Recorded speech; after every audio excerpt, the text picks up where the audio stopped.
Les cadeaux de Noël, c'est le moment d'y penser. Au XXIe siècle, ce sont les jeux vidéo qu'on trouve de plus en plus sous le sapin. Alors Pierre Gobet, lequel de ces jeux marche le mieux?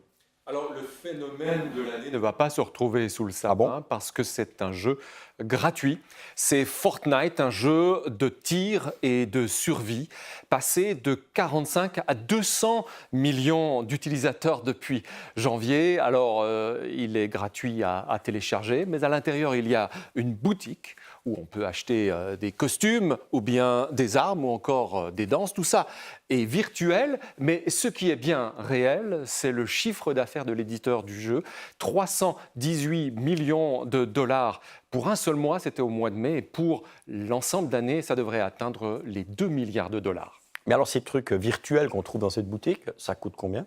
Alors, il y a un système de micro-paiement associé à une carte de crédit. Alors, si on prend un exemple, il y a le costume de la lapinette bagarreuse.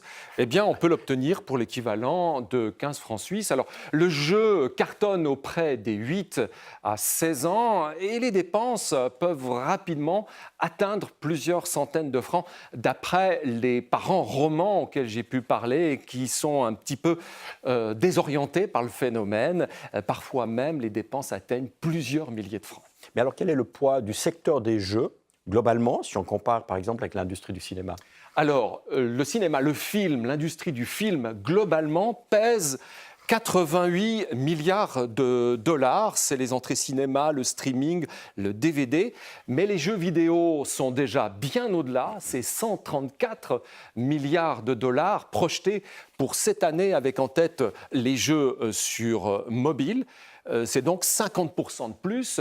Et ça, c'est sans compter le e-sport, c'est-à-dire les tournois de jeux électroniques. Et en Suisse, nous avons un grand champion de Fortnite. C'est le jeune fribourgeois de 19 ans, Kinstar, qui est professionnel.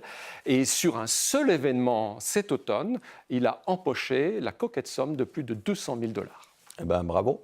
Merci Pierre.